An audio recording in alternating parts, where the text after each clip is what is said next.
As we go along, make sure you ask questions if something doesn't make sense or you need me to slow down or explain something differently.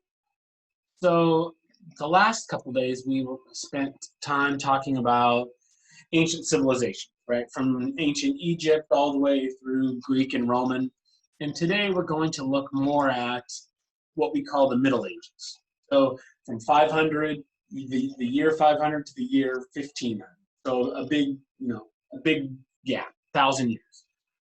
So we're starting to get from ancient times to more modern times, right? Still not modern, but much closer to today than 5,000 years, right? We're talking about 1,500 to 500 years. All right, so let me pull up the slide here. And there's a lot of stuff to get through. So some of this stuff I will just very briefly go over and just kind of fly through because, yeah, I see your text, Leah. Don't worry. You can either just sign in. Oh, speak of the devil. I was going to say you could sign in with me, but there he is. So, and I've got your sign in too.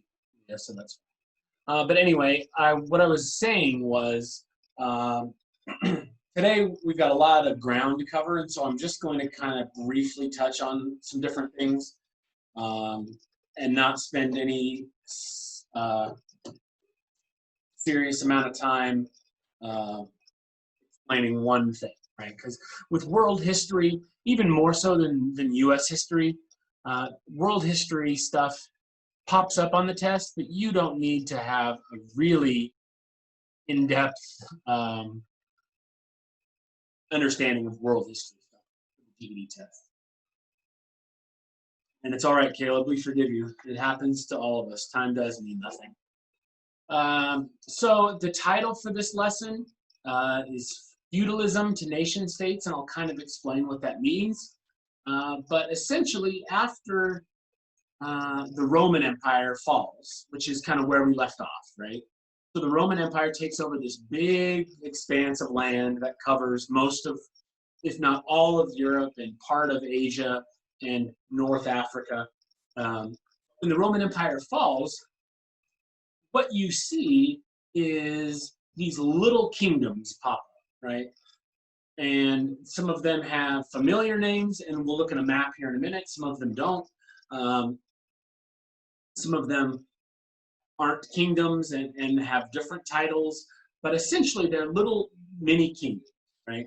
And so we'll get into kind of what that means for the trajectory of Europe and kind of the modern world here in a couple slides. But first, let me just explain what feudalism is. So feudalism is this system of rule where it's much more localized.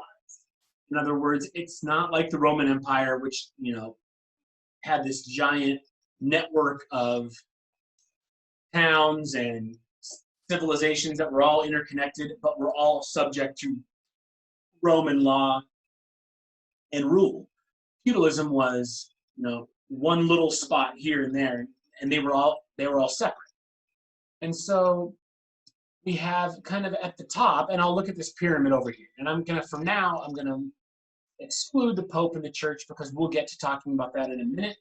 But feudalism was all of these little groups where you had a king or a monarch, right? A monarch is just another name for a king. And they oversaw their land, however big or small it was. And then below them, they had nobles that held land.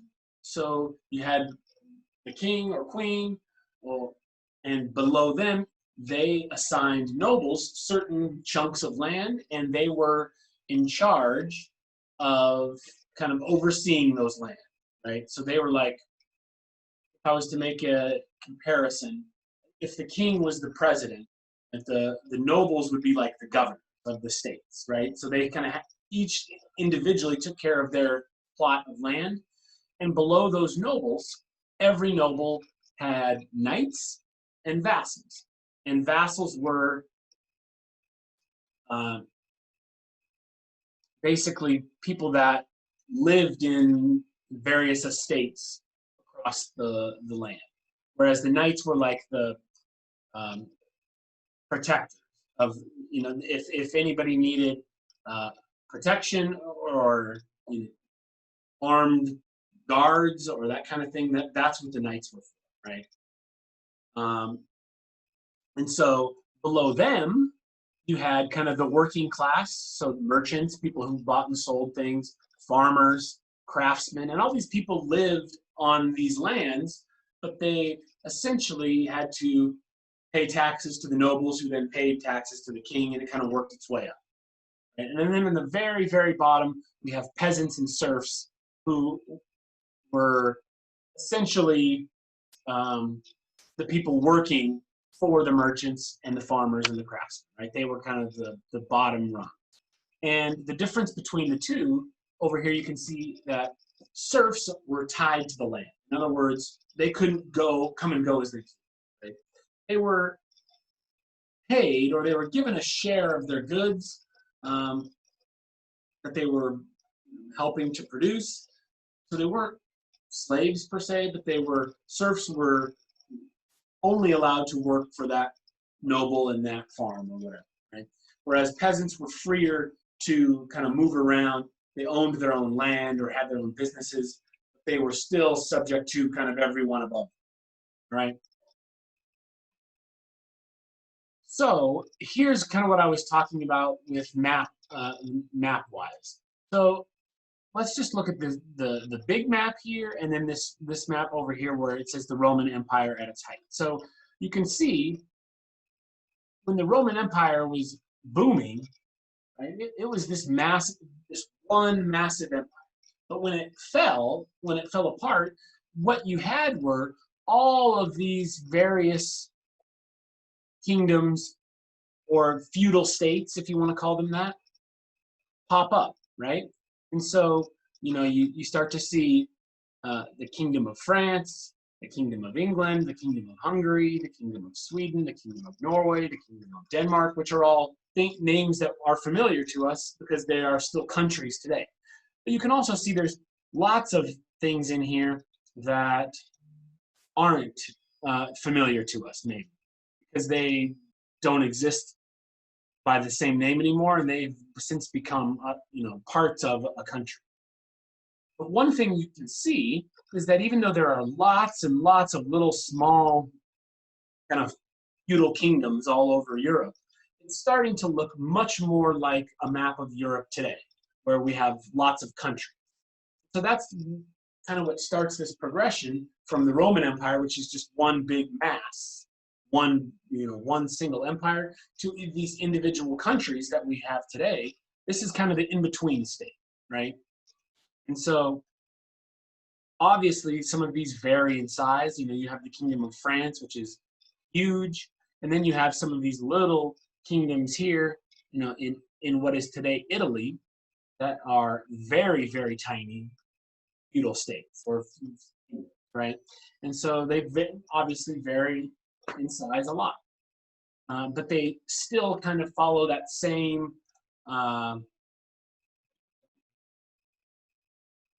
they all follow this general trend of monarch, nobles, knights and vassals, merchants, farmers, and then peasants and serfs. They all kind of have that same setup.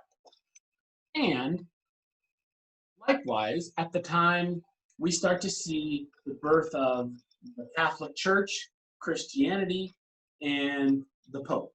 Okay? And that comes about at the end of the Roman Empire.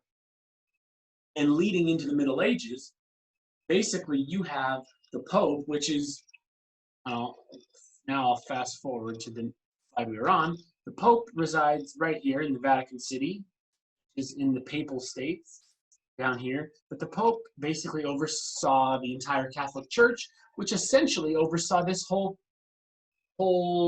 expanse of Europe. So that's why in that pyramid, at the very top, above the pyramid, is the Pope and the Church, because they really, during this time, had supreme power over everything. Okay? And so we'll start talking about that here. So let's just keep moving on through this. So one thing that I'll just briefly touch on, because you might see it pop up on the test, is the Magna Carta. The Magna Carta is just a famous document that was signed. And so in 1215, you had nobles, in other words, the people directly under the king, requiring the King of England, King John, to rule by law. In other words, follow some set of rules as opposed to ruling and doing whatever he wanted.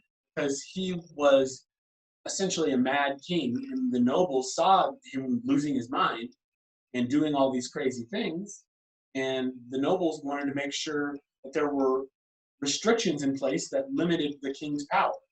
So this is important because as we progress through time, documents like this start to be more common when we are talking about how countries set up governments, right? Because whoever the ruler is, right, there's always a fear that they may be too powerful for their own good, right? And so take like the US Constitution, follows a lot of the same principles that the Magna Carta follows. Again, just want to mention it because you might see it pop up on the test, and I just want you to kind of know what it is. All it is a document limiting the king's power. Okay?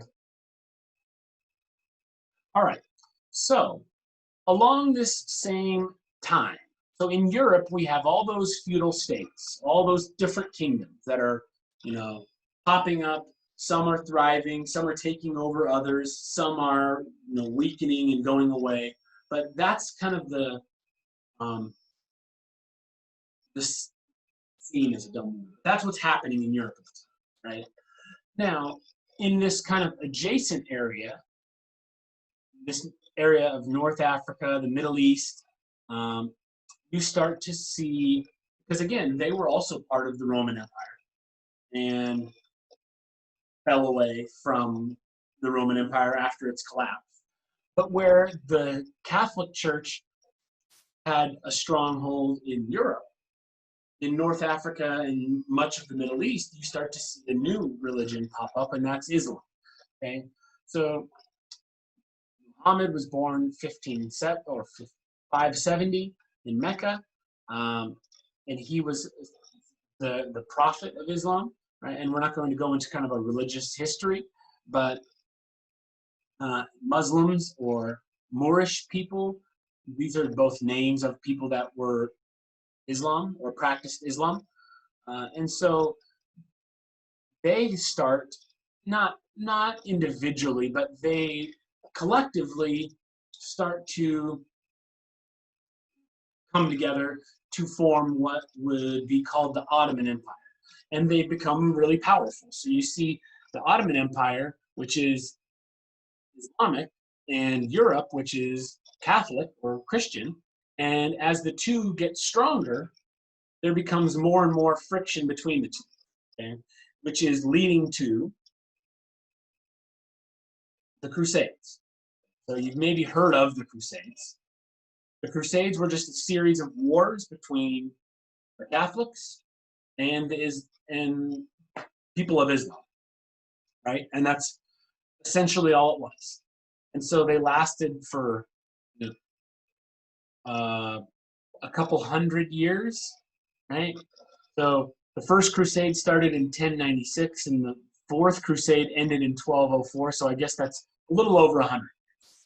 Okay, and again, we don't need to go into the specifics of the crusades, but just knowing what they are, right? It was a war between Christianity and Islam, plain as that, right?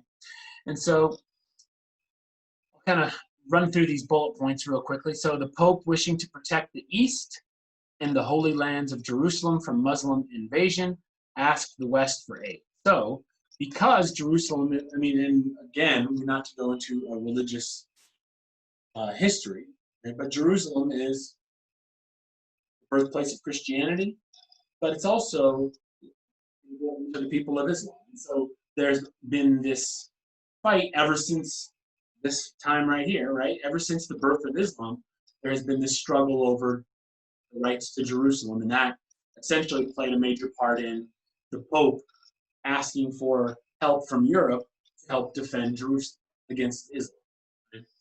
So there were these separate crusades, and they basically were just kind of these mini wars within this larger scope, right? They are just broken down into time, right? Um, the Muslim people, the people practicing Islam, they claimed that it was a holy war against the Christians, so they were easily able to kind of gather their troops because they looked at it like an assault on their religion. Okay, and then the last thing on here is war is expensive, right? And so what you start to see is kings around Europe start heavily taxing their people below them to pay for these because it costs a lot of money to send all these people to war. And so that leads to a lot of division and a lot of animosity amongst these kingdoms. So you start to see a lot of the kingdoms fail, fall, have to join together, and that, by the end of the Middle Ages is why we see this kind of trend towards different types of government and different boundaries, different formations of countries, right? So that's the Crusade in a very as quick as I can make it. And again, we're just flying through the Middle Ages, right? I'm not trying to gloss over 1,000 years, but we don't need to spend too much time talking about this. So the Crusades end, and there's a period of relative peace and prosperity, right? Which is just the cycle of this, right? There are wars, and then there are times of peace. So following the Crusades, we have what we call the Renaissance, right? And similar to what I talked about yesterday, the reason that there was this boom in culture, astronomy, inventions, art, all of these different things, right? The reason for that likely is because people had time and people had money to be able to afford kind of slow down and think about these types of things, right? During the Crusades, it was war, war, war, war. The war ends, people had time to assess other things, right? Be it, literature, art, inventions, science, math, astronomy, all these different things. And so you start to see all of these, inventions pop up that we take for granted today, but they were things that popped up in the Renaissance as a result of this kind of boom in culture and society. Stuff like the paper, not the, but like actual paper to write on, printing press, powder, right? So you can figure out why or how those became important, right? And then, I skipped over this middle part here where it says commerce, decline of feudalism. And so what that means is as the Renaissance goes on, you start to see more and more of these kingdoms interacting with one another, trading, buying, selling things, right? And so there's all of this interaction between the kingdoms, and that really leads to a more interconnected society in Europe. And so we kind of start to see feudal states, which are those small local, king down to serfs and peasants, start to fall away, and we start to see them come together to kind of form larger nations as we know them today. And the last bit of new information I want to go over before we spend a little bit of time answering questions is the Reformation. So at the end of the Middle Ages, again, kind of in line with the Renaissance, you have all of these people coming up with new ideas, thinking about all these different things. Same thing happens in religion. People start to criticize the Catholic Church and wonder, well, why does the Pope have the ultimate say, or does the Catholic Church have the ultimate say in Christianity? And so you start to see these new sects of Christianity, or these like subsets, pop up, And the biggest one in Europe at the time were the Protestants. And they basically protested that people should be able to read the Bible and interpret it for themselves, as opposed to letting the Pope dictate and the Catholic Church dictate what should be talked about, what should be taught, and how you should interpret it, right? Protestants said, well, we can read it for ourselves and interpret it for ourselves. We don't need the Pope and the Catholic Church to tell us. Okay? And that was the big difference, right? They believed very similar things. It was the difference of the Pope that was kind of the biggest split. And a big part of that was the formation of the Church of England, which was essentially Protestant.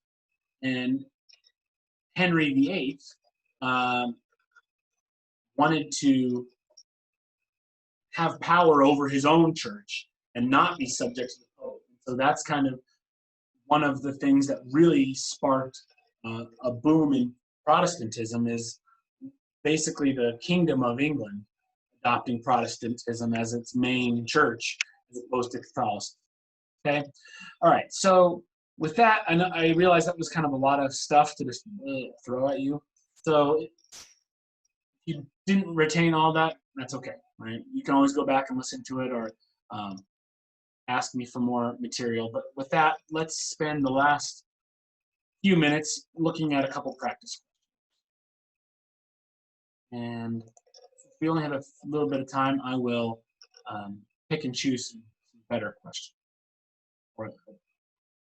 So 1 and 2 are pretty straightforward, and they just draw on some direct information that you from the page above, and so I'm not going to have us do those. So let's skip down and look at number 3. Okay, so number 3 says, during the late Middle Ages, the growth of trade spurred a migration of peasants from the manors to the towns. So basically, from rural to more urban. That's not quite the same, but essentially that's what it's saying.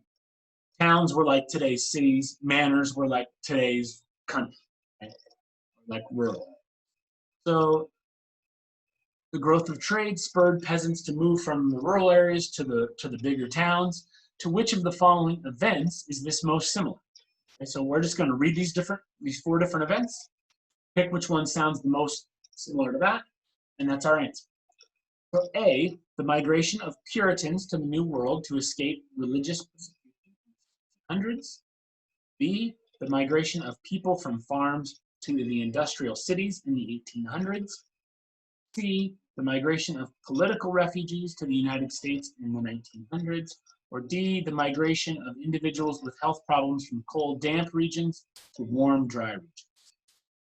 So hopefully this answer is pretty straightforward, right? But if we're talking about the growth of trade leading from people moving from rural areas to urban areas, which one does that sound most like? It's almost verbatim the same as B, right? So we talked about this in U.S. history, the Industrial Revolution, where we had people migrating from farms to these big cities to work in factories or manufacturing in the late 1800s. That, by far, is the most similar to what they're talking about. So that one's pretty straightforward. Okay. Same thing with number 4, fairly straightforward. At the time of the Reformation, which of the following was one of the main differences between Roman Catholics and Protestants? The Roman Catholics were just the Catholics. A, Roman Catholics accepted the authority of the Pope and Protestants did not. B, Roman Catholics lived on the manors and Protestants lived in the towns. C, Roman Catholics supported the monarchies in their nations and Protestants did not. Or D, Roman Catholics led the Church of England under Henry VIII and Protestants. Okay? So We didn't talk about anything related to B or C at all. And D is the reverse. D is a false statement because Roman Catholics didn't leave the Church of England under Henry VIII. Protestants did. So that's just a false statement. So the only one that makes sense and the only one we talked about is A. Roman Catholics accepted the authority of the Pope. Let me see if I can find one with a little more depth.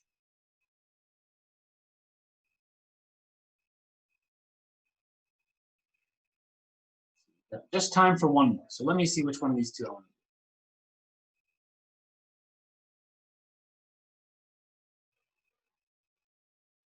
to do. Number 5.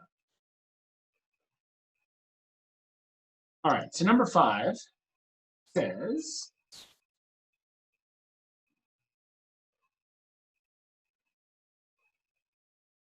in England in the 1100s, any free man could bring a case before a royal court headed by a circuit judge who formed juries of local people.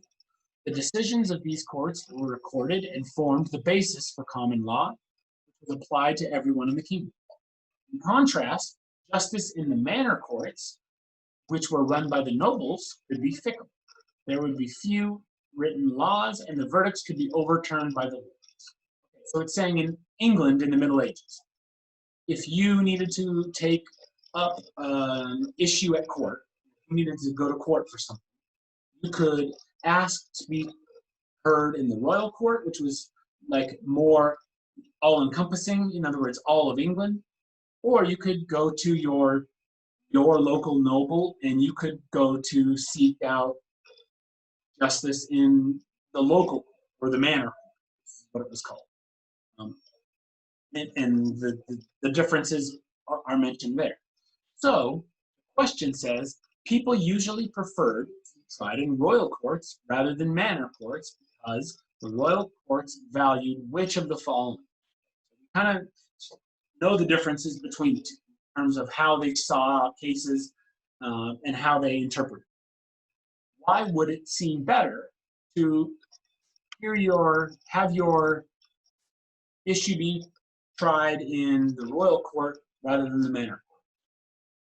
A, because they valued accepted legal principles. B, they valued harsh punishment.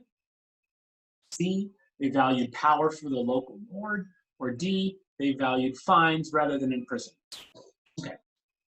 So I'd throw out B right away, right? No one would seek out a court because they want harsher punishment. I would think that's safe. Okay.